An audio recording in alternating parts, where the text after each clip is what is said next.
everybody, from my 2014 Mercedes-Benz GLK250 Bluetec diesel. I am in the beginning of a road trip. It's been a little while since I've taken a road trip. I'll probably end up doing, I think, a total of between 400 and 450 miles today, depending on where I decide to stop. My main goal, I have two goals today, is to go to a place called Bear Rocks at Dolly Sods, West Virginia. I'm going to add some video clips together to make one video. And oh look, 30 miles per gallon so far. I'll talk more about that in a sec, but that road is not treated in the winter. For those of you who have seen some of my older videos, I actually have done some videos driving up there.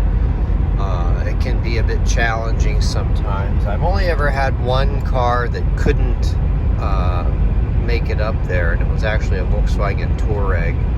I did a video about that, and man, did I get a lot of hate from that video. I guess people were really upset that I called it out in the Touareg not being able to make it up the hill.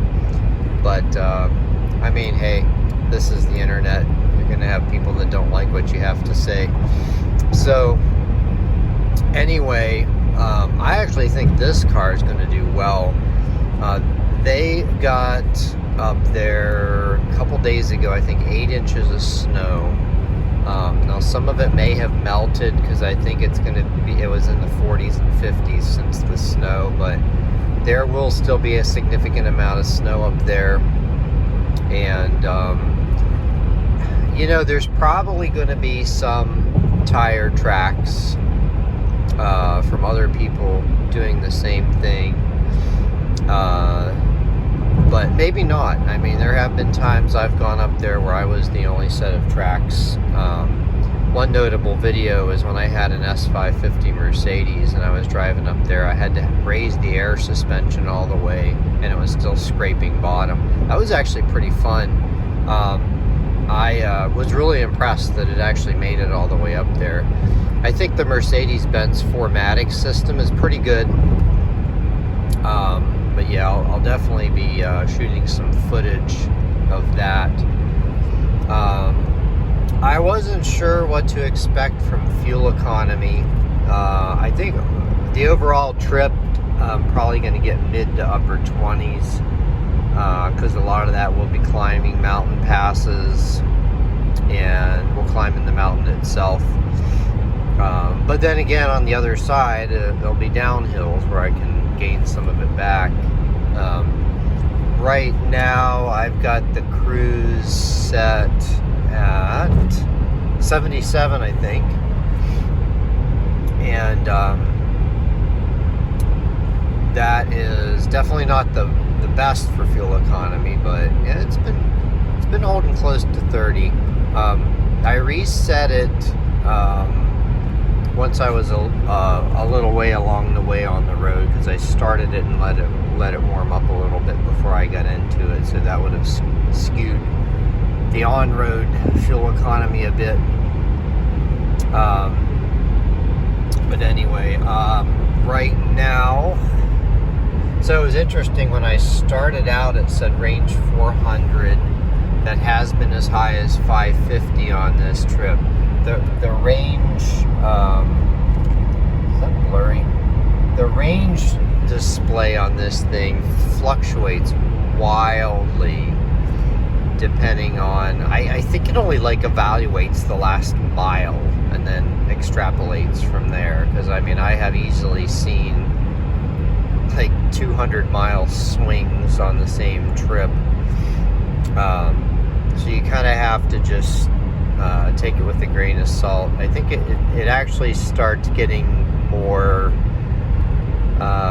informative once the numerical display goes away and it just shows a picture of a gas pump. Then there's about a little over a gallon left safely. So usually once the little red fuel pump comes on, I'll go like 30 miles or so. And also I've noticed too, this will go all the way and down until the gauge is pointing directly at the 0 mark. And it still seems to do fine after that. I can't remember the exact fuel capacity. I want to say it's like 17.4. And doing that like 30 miles after the red fuel pump thing, I end up putting in about 16.5. So even then I still have like a gallon backing me. Yeah, one time when I had one of these new, I think it was a 2013, I was driving my friend's kid and their foreign exchange student to New York City. The foreign exchange student was going to meet up with her parents there. And we were on the turnpike, and I was down to like, basically 0 miles to empty, and we stopped to refuel. And the particular station, for whatever reason, had no diesel available. So I had to drive like another 26 miles past that. And it made it. I was probably on fumes. So this car is definitely pretty conservative when it tells you your remaining fuel mileage. I've had cars that have actually been more conservative, like my Chevy Cruze. I think one time I went 100 miles after it said I had 0 miles to empty. Might not have been quite that much, but it was pretty fun. And then there's my Versa. When it says you have 0 miles to empty, you have 0 miles to empty. And so I almost learned that lesson the hard way, because I actually was able to put more than the fuel tank capacity into the tank when I ran it down that far. So each car has its own unique quirks around that sort of thing. And right now I'm sitting at 154,721 miles. And it'll probably be 155 by the time I'm done with the trip. Now, one interesting update, a while back, maybe in the past couple thousand miles, I noticed a slight drop in coolant level. And I looked around, I didn't see anything. I have heard rumors of the OM651 engine having a weak water pump. So I actually hung my phone down in the engine compartment to look and see if I could see anything. And there was a little residual under the pump. I still need to upload that video. I've gotten a little lazy with uploading videos. I think I have like 4 videos pending. Probably do them all at the same time. But nothing wet. It was just like a little white powdery residue. I topped it up a couple times, and then since the last top up, it really hasn't seemed to be losing anymore. And I did notice after the last top up that a little bit was coming out of the filler cap for the reservoir. So I may be losing a tiny bit of coolant through that. I mean, I have had to replace those before.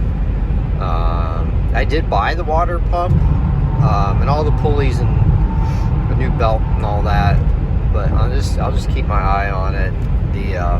The belt is original, but I was looking at it like on the part where you see the ribs, and it was bent on the pulley.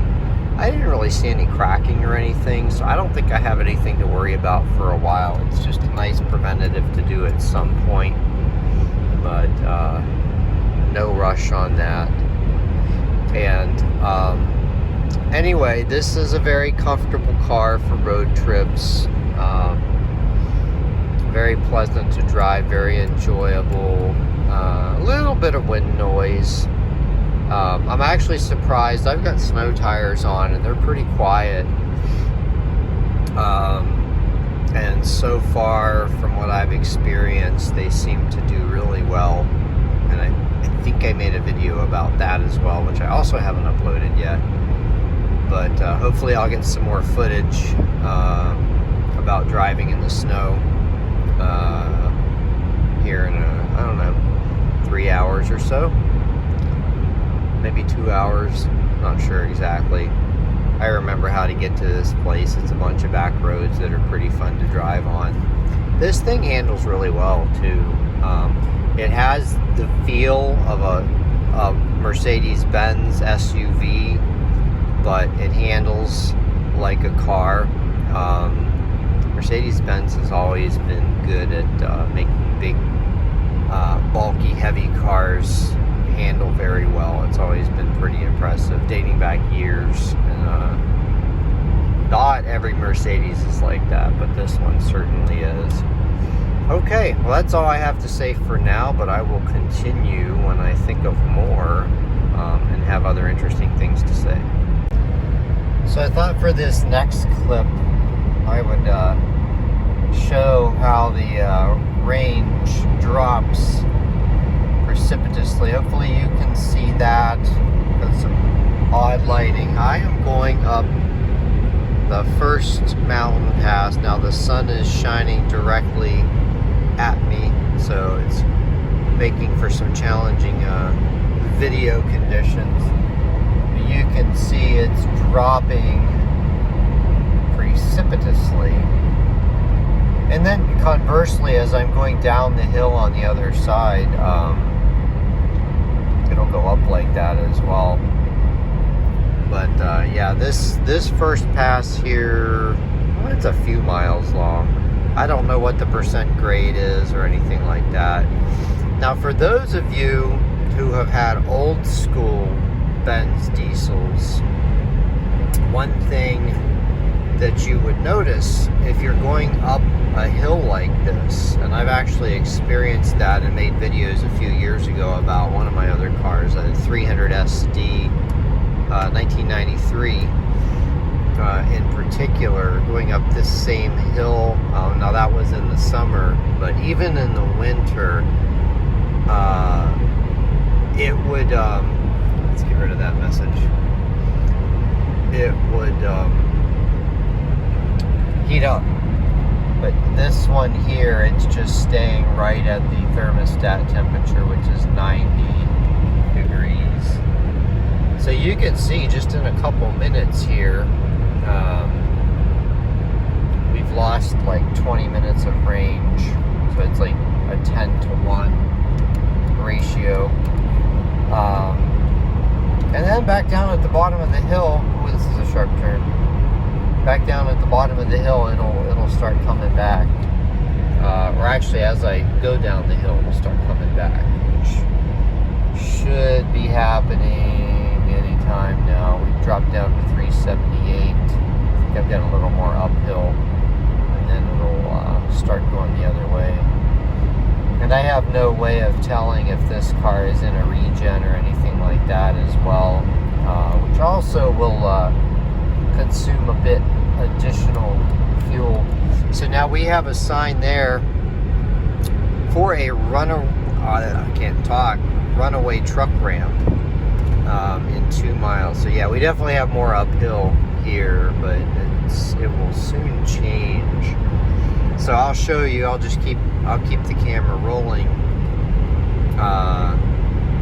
So this is a 5% grade for 3 miles. We'll see what happens on that, at least for part of it. So now we've lost like 35 miles of range in about 3 miles. And now we have 5% grade kicking in right about now. You can see now my miles per gallon is pegged. I'm actually going to kick off the cruise control, coast a little bit.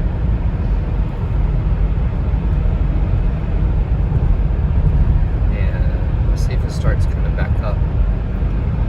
Still going down. I got somebody behind me that's getting ready to pass me.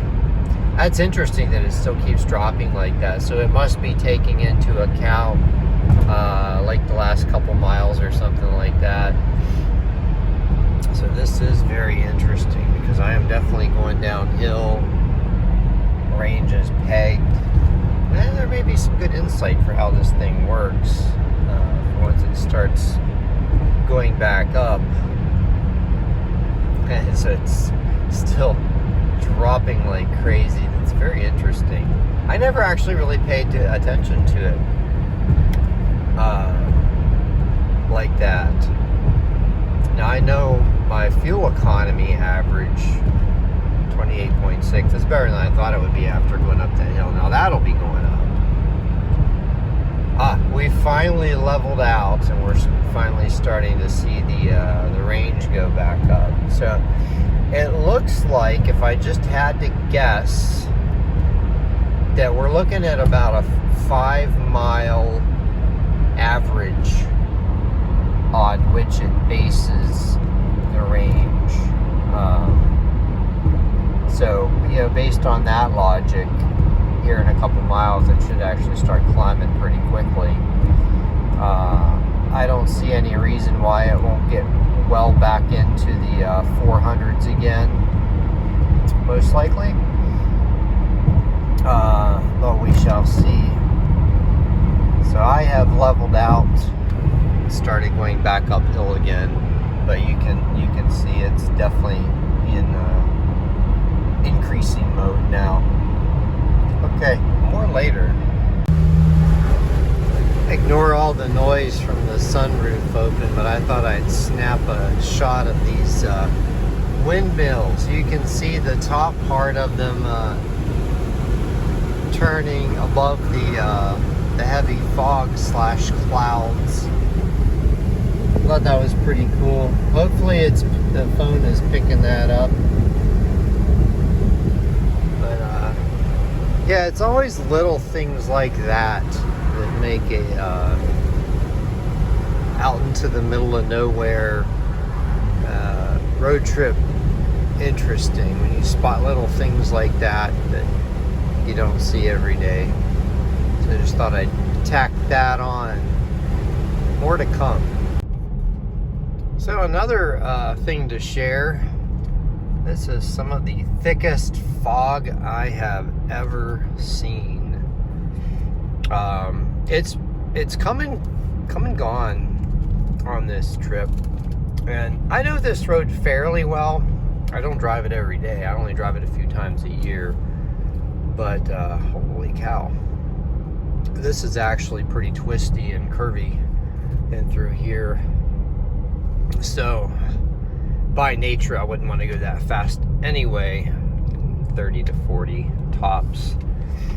Of course, the fog adds to the excitement because it is thick. But anyway, I just thought I would share this portion of the road, both for the curves and the fog. It seems to, yeah, there's patches where it's not as thick, but some of it you can barely see past the hood of the car. And where we've got a 10% grade.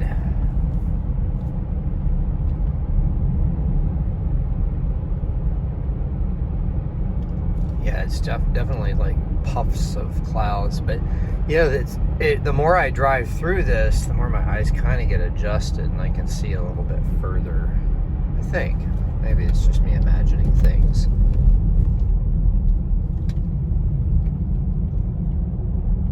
Anyway, just another leg of the journey. So here's the final stretch. There is a little bit of snow. I think there's a sign that says when there's no more snow removal. So there's a little bit of snow on the side of the road up here. Yeah, there's the sign, and where it says no snow removal beyond this point. Yeah, I'm not sure what to expect, but just judging from the looks of it, ooh, it's going to be rough. So I'm going to go go a little slower than usual. Gotta really pay attention because this road can get really rough. Rocks poking up out and everything. But I'm not in a hurry. I can go slowly. It will be fun if there is some snow up here. Now, one thing I would like to do, I did not check the tire pressure recently. Oh, looks like we're good. It's roughly 37 all around, so that's pretty good. And I don't want to keep that up on the screen. We'll just keep the miles up on the screen. We're at 154,822. Anyway, as usual, I am scatterbrained and all over the place, but it is looking like there's a little bit more snow. There will not be any snow on the actual road. Now, the tires on this car, they are 19-inch tires, and they do have a little bit of meat on them. So I'm not too concerned about this road being rough, but a lot of times when they level this out in the spring, I've had cars up here flying up here 30-40 miles an hour. You just really got to keep your eyes open. Now, the thing about when this road has snow on it is you can't see the ruts and stuff like that. Let's see here. Got a lot of branches down, but I can see a lot of tire tracks. So I'm guessing this is still a pretty well-traveled road to get up there to the top. And I'm not sure. I mean, I have like, I think 3 miles to go before I get to the top. And there may be some snow up there. We'll see. I'll check back in if anything else interesting pops up on the way up. So there's a couple spots up here where the road typically gets really bad. By the way, people usually camp around here, and I'm not seeing anybody. So far, the road has been okay, but right around this turn up here, this is where I expect it to be extremely treacherous. Hey, it's not that bad. There's one more turn up toward the top of this part where it usually gets really bad, and there's a gate there that they're going to close on January 2nd. I did see another little batch of snow. Not sure if I got it up there. Oh, that's interesting. We have somebody camping up there. The thing about camping up here is unless you can get a key to the gate, once they close the gate, you're kind of stuck. I was actually just thinking about that. Like, if you were to camp up here for the whole winter, and going into spring, let's say 4 months, what would you need? You would need how many gallons of gas for the generator, how much propane for heat, or whatever, wood, whatever you're heating with. You probably would want to have multiple heating sources. Probably would want to have 2 full-size gas generators in case one conked out. And then, of course, it goes without saying, you would need food, storage for food. You could possibly keep some of it outside if you had it sealed well enough to keep the animals away. Now, I don't know up this high. I don't know what all you're going to find. I have seen a bear up here once. I don't remember what season it was, but it was down. It was down toward where I just started this section of video, where I thought the treacherous turn was going to be. I think that's where it was, if I remember right. It was so long ago. But I haven't seen any since then, and I believe by now they're all hibernating. But anyway, this the last little section of this clip of video right here is the last gate which is still open, like the guy said it would be. And oh wow, they really smoothed this road out, because usually that is horrific coming around that last turn. I will have to say I am a little disappointed that there is no snow to drive through. I was actually kind of looking forward to driving through like 8 inches of snow to get up here, which I have done in the past multiple times. Some of those videos are on YouTube. If you're interested, go back through some of my old videos. I think I put Dolly Sods in the title of all of them. I may try to remember to do that on this one. But anyway, we are coming up on the final stretch. I'll brake for now and then pop back on once I get up to the top. Okay, popping back on for the final stretch of my journey to Bear Rocks, Dolly Sods, bunch of snow there. Again, this road here is much smoother than I was expecting. A little bit more snow up at the top. Oh, now here we go. Here we go. Here's some pretty rough road. Let's take it real slow through here. Kind of bouncing all over the place. That over there is Bear Rocks. And let's see if my theory's correct that I will be the only person up here. I have zero company. So that's another thing I like about this place, is when you come up here in the wintertime like this, I am probably the only person for miles. And I like it that way.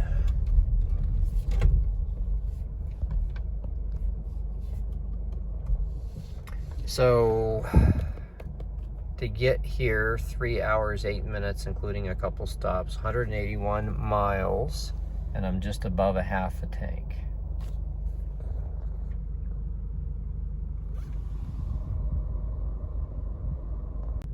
Oh, I also wanted to add this. This was really interesting. So I'm above a half a tank, and it's telling me 141 mile range, again, because it's calculating based on the last driving I did, which was probably like 10 miles per gallon going up that hill. And just sitting still, it's increasing.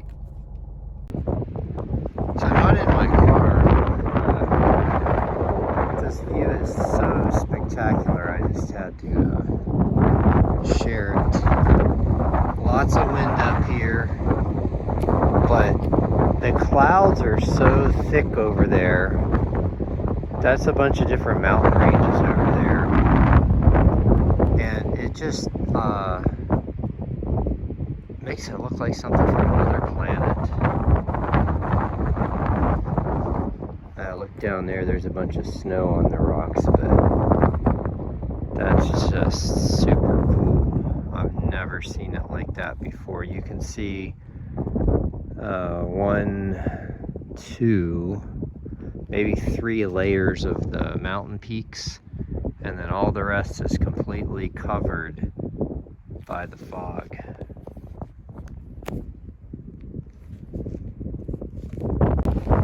Here's another little phenomenon.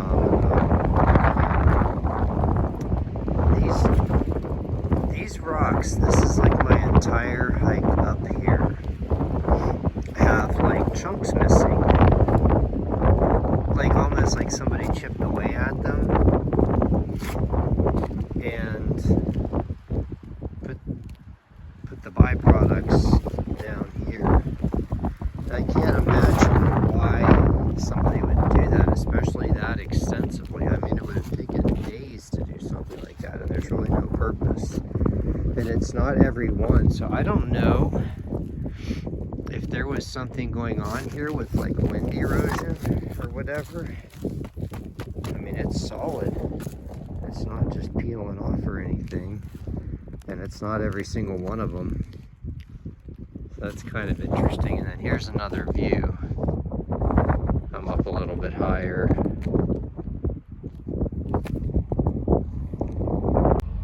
You could probably tell this earlier, but this one's actually not quite as bad because you have trees to break your fall, but there's some pretty steep cliffs with no guardrail or anything like that. And when you have a slick road with snow and stuff, that could be pretty fun. Now this part here is not as thick. Wow, that moss is like really fresh. Interesting. I guess moss happily grows in the winter. But yeah, there's a few other spots that are really steep drop-offs. But just wanted to share that quickly as well. So from the top of the hill to now, I've gone about 3 miles and I've gained, holy cow, a bunch of range. You can see how fast it's going up right now. I mean, it's like going up a mile every few seconds. So like I gained 150 miles in range in like 10 minutes, something like that. I'm not going very fast down this hill. It's still pretty rough. I actually have it in second gear, manual mode, so I don't have to keep hitting the brakes. It holds the car back pretty well. But yeah, I mean, just in this quick little burst here, we've gained, what, 10, 12, 15 miles. So, as I mentioned before, it's very, very funky the way it calculates your remaining range. Okay, another mid-flight update. Well, I can't really say mid-flight on my way back. I'm in the last leg, probably hour and a half. We're sitting at 29.3 miles per gallon, which I'm actually really impressed with considering a lot of the mountain driving I did. And one thing just happened. Actually, it's the second time this has happened. As I safely get around these cars, I can move the camera to show you what happened. It's so weird and unpredictable, and it's funny, I haven't really had things like this happen very much, like ever, and I've driven probably 1,000,000+ miles in my life over time. A stone popped up and hit the windshield. Now that's actually happened twice in this car. As soon as I get past this Toyota here, I'll aim the camera over towards the windshield. So that one right there happened just now. Don't know if you can see it. And then there's one up there. I probably ought, that actually kind of reminded me, I probably ought to get some of that repair stuff and get it in there so it doesn't crack further. But I do actually need to replace the windshield in this car. It's got 154, well, soon to be 155,000 miles of probably mostly highway driving, I'm guessing. And that has taken its toll on this rather upright windscreen. So anyway, other than that, the car is doing fantastic,